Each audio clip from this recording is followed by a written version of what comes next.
দেখেন, তোফায়েল আহমেদের মরণের দিন যদি তার গুণগান আমি গাই, আপনারা হয়তো অনেকেই আমাকে সরাসরি অমুক দল, তমুক দল বলে ট্যাগ দিয়ে দিবেন। হয়তো মনে, মনে গালিও দিবেন অনেকে। মনের মধ্যেই শঙ্কাটা রেখেই আমি কিছু বলতে চেষ্টা করি আজ। কারণ আমি যা বিশ্বাস করি তা আমাকে বলতেই হবে। তাতে কে কি মনে করলো তাতে বড় কিছু কি হবে? হবে না, তাই না? আমি জানি পৃথিবীর সব পরম সত্যের কাছে আমি পৌঁছতে পারব না। কিন্তু আমি যেটাকে সত্য বলে মানি, সেটার পক্ষে আমি দাঁড়াবই। অন্তত মুখোশ পরে থাকার কোনো ইচ্ছে আমার কখনোই নেই। আমার ইচ্ছেকে আপনি নিশ্চিতভাবে নির্দোষ ভাবতে পারেন। তোফায়েল আহমেদের মৃত্যুর পর আমার মনে হচ্ছে এই দেশের মানুষের কাছে যেটুকু শ্রদ্ধা তিনি প্রাপ্য ছিলেন, তার কিছুই তিনি পেলেন না। গণমাধ্যমগুলোর অবস্থা এমন যে, যেন সবাই ক্রীতদাস। বাংলাদেশের ইতিহাসের সাথে যে নেতার এত বড় যোগসূত্র, তাকে এমনভাবে বুলিয়ে রাখতে চায় তারা, যেন তার কোনো অস্তিত্বই ছিল না। কেন? কারণ একটাই, তিনি আওয়ামী লীগ করতেন। কিন্তু ভাই, একটু পেছনের দিকে তাকান। একটা সময় এদেশে জামাত করাটাও কিন্তু হেমন অপরাধ হিসেবেই দেখা হতো, তাই না? তখন তাদের প্রতি যেভাবে অন্যায় করা হয়েছিল, আজ কি তোফায়েল আহমেদের প্রতি ঠিক একই অন্যায় করা ঠিক হবে আমাদের? আসুন একটু লজিক্যালি ভাবি। ৫ আগস্টের আগে পরে তোফায়েল আহমেদ কিন্তু প্রচণ্ড অসুস্থ ছিলেন। মূলধারার রাজনীতিতে ছিলেনই না। আর সবচেয়ে বড় কথা, তিনি কিন্তু কোনোভাবেই এই শেখ হাসিনা ব্রিগেডের লোক ছিলেন না। বরং আমরা তো বিভিন্ন সময় এটাও দেখেছি, হাসিনা নিজে তোফায়েল আহমেদকে কতটা অপছন্দ করতেন। এর পেছনে সুনির্দিষ্ট কিছু কারণ অবশ্য আছে। আপনাদের মনে আছে কিনা আমি জানি না। যখন শেখ মুজিবুর রহমান জিয়াউর রহমানকে সেনাবাহিনীর থেকে সরিয়ে মিয়ানমারের রাষ্ট্রদূত করে পাঠিয়ে দিতে চেয়েছিলেন, মানে তখন তিনি উপপ্রধান ছিলেন সেনাবাহিনী, জিয়াউর রহমান তাকে পাঠাতে চেয়েছিলেন। এই তোফায়েল আহমেদ তার বিরোধিতা করেছিলেন।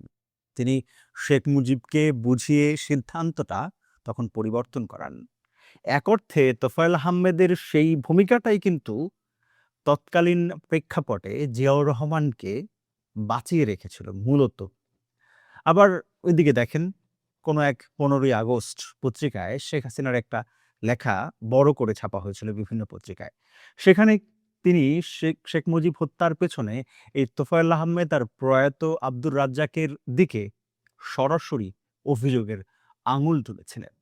৭৫ শেখ মুজিব হত্যার পর তোফায়েল আহমেদ ২১ দিন লুকিয়েছিলেন।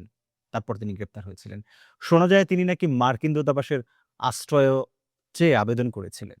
অথচ ইতিহাসের পাতায় পরিষ্কার লেখা আছে, ১৫ই আগস্ট মৃত্যুর আগে শেখ মুজিবকে যে কয়জন ফোন করতে পেরেছিলেন, তোফায়েল আহমেদ মদ তাদের মধ্যে ছিলেন একজন।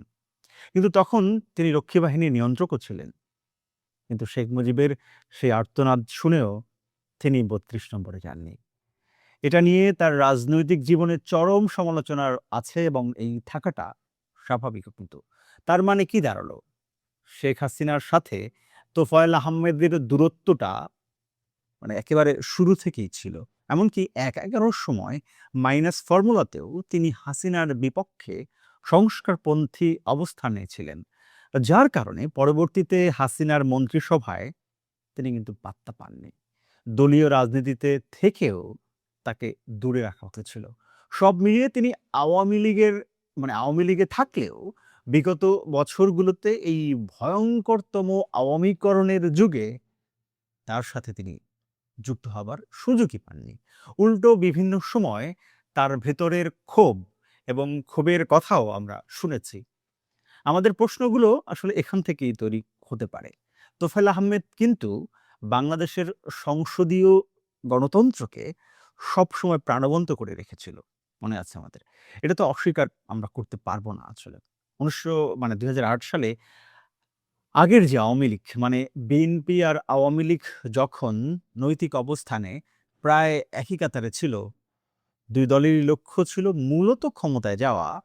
সেই রাজনীতিতে তোফায়েল আহমেদ নিশ্চয়ই মানে তার অনেক ভুল ত্রুটি ছিল, ক্ষমতার লোভ ছিল। কিন্তু হাসিনার ওই স্বৈরাচারী জমানায় তোফায়েল আহমেদ সত্যি তার ডান হাত কিংবা বাম হাত ছিলেন না। একেবারে স্পষ্ট। একবার বোধহয় নামাকস্তে মন্ত্রী হয়েছিলেন, কিন্তু দলে কোনো সুবিধাই তিনি আসলে করতে পারেনি। আজ তার বিদায় বেলায় সেই সত্যটা আমরা কেন মনে রাখব না? আমি তো উল্টো ভাবি, শেখ হাসিনার সাথে যদি তোফায়েল আহমেদের সত্যি সখ্যতা থাকতো, তাহলে বোধহয় শেখ হাসিনা এতটা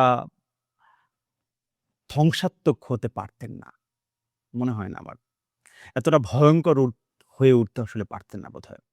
আসলে এখনকার পরিস্থিতিতে আমাদের স্বভাব হয়ে গেছে এমন, সবাইকেই এক কাতারে ফেলে দেয়া। কিন্তু সেটা কি ঠিক? হ্যাঁ, এই তোফায়েল আহমেদ একসময় জিয়াউর রহমানেরও মানে তীব্র সমালোচক ছিলেন, কটূক্তি করেছেন।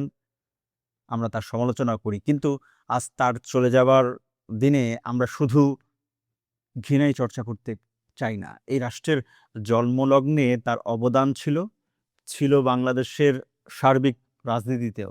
আমরা যদি শুধু ঘৃণার চর্চায় মেতে থাকি, তাহলে তো গোটা দেশটাই সবার মৃত্যুর পরে একই পরিণতি বহন করতে হবে।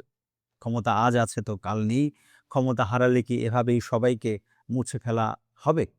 তোফায়েল আহমেদ যদি আবারও আজকে শুধু আওয়ামী লীগের দাঁড়িপাল্লায় তুলে দেই তোফায়েল আহমেদকে, তবে তার প্রতি চরম অন্যায় করা হবে বলে মনে করছি। রাজনীতিতে বিরোধীদের বিরুদ্ধে সকলের কণ্ঠ সবসময় জোরালো রাখতে হবে। সেটা যেমন ঠিক, তবে যারা খুনি এবং নিশ্চিত অপরাধী নন, তাদেরকে এই তালিকার বাইরেই আসলে আমাদের রাখা উচিত। মানে সম্মান কিছুটা হলেও জানানো উচিত। আর এই উচিত কথা বলতে গিয়ে যদি কারো গায়ে আঁচ লাগে, লাগুক। দিন শেষে সেটা সত্যিরই জয় হবে। এটা তো নিশ্চিত। এটা তো নিশ্চিত।